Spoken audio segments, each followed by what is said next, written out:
जुलाई साल 1905 अंग्रेज आसानी से देश में राज कर सके इसलिए वायसराय लॉर्ड कर्जन ने बंगाल का विभाजन करा दिया था।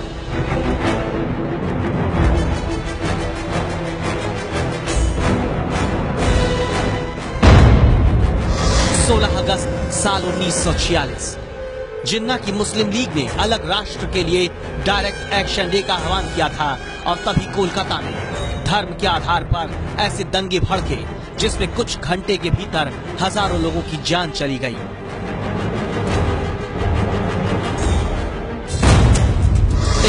साल बाद साल 2017 राष्ट्रीय स्वयंसेवक संघ का आरोप है कि अब वोट बैंक के लिए बांटो और राज करो की वैसी ही नीति दोबारा पश्चिम बंगाल में पैदा की जा रही है।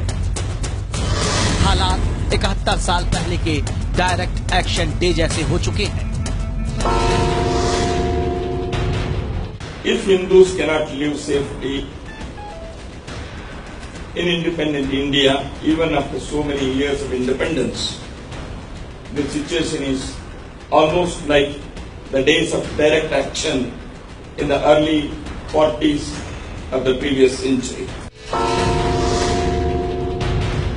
अंग्रेजों ने बंगाल को बांटा और राज किया। जिन्ना ने धर्म के नाम पर दंगे कराए और बंगाल एक बार फिर पट गया। क्या आज की राजनीति में भी ऐसे हालात पैदा किए जा रहे हैं जिससे कि पश्चिम बंगाल धार्मिक आधार पर ध्रुवीकरण की धधकती आग के मुहाने पर खड़ा है? पश्चिम बंगाल की राजनीति में ऐसी सारी शंकाएं पैदा हुई हैं राष्ट्रीय स्वयंसेवक संघ की तरफ से लगाए गए आरोपों के बाद।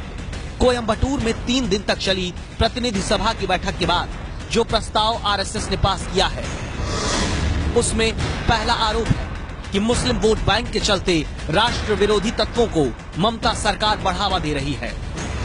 दूसरा आरोप है पश्चिम बंगाल में हिंदुओं की जनसंख्या में भारी कमी आई है। तीसरा आरोप है मुस्लिम त्योहारों को बढ़ावा देने के लिए पश्चिम बंगाल में हिंदू त्योहार पर प्रतिबंध लग रहा है। चौथा आरोप है मदरसों को बढ़ावा मिल रहा है जबकि राष्ट्रभक्ति सिखाने वाले स्कूलों पर कार्रवाई की जा रही है। इसीलिए आज आपको पता चलेगा कि क्या पश्चिम बंगाल में ममता वाकई केवल मुसलमानों के साथ है। आरएसएस ने जो बड़े आरोप लगाए हैं इनका सच आज हम पता करेंगे ताकि आप वोट के लिए फूट डालो और राज करो की नीति अपनाने वालों की घंटी बजा सकें। कोयम्बटूर में जब राष्ट्रीय स्वयंसेवक संघ की प्रतिनिधि सभा खत्म हुई तो सह सर कार्यवाह दत्तात्रेय हुसबोले से सीधी बात की एबीपी न्यूज संवाददाता पिंकी राजपुरोहित ने और ममता बनर्जी पर संघ की तरफ से लगाए जा रहे पहले आरोप के बारे में पूछा।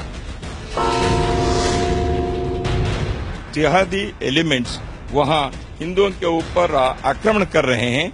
सरकार आंख मूंद कर अपने संवैधानिक कर्तव्य को न निभाते हुए एक सांप्रदायिकवाद को बढ़ावा देने का कार्य वो कर रही है। इसलिए उस सरकार के विरुद्ध में हमने प्रस्ताव पारित किया है। बंगाल के हिंदू समाज इसी प्रकार यदि सरकार के रवैया रहेगी तो वहां आक्रोश व्यक्त होना सार्वजनिक रूप से और भी बढ़ते जाएगा और सरकार को ही इसको कीमत चुकानी पड़ेगी। आखिर क्यों संघ कह रहा है कि पश्चिम बंगाल में ममता सरकार जिहादी तत्वों को आश्रय दे रही है?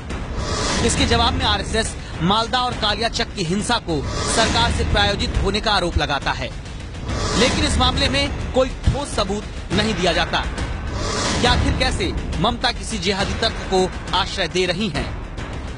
ममता बनर्जी सरकार पर दूसरा आरोप है कि पश्चिम बंगाल में हिंदुओं की जनसंख्या में भारी कमी आई है।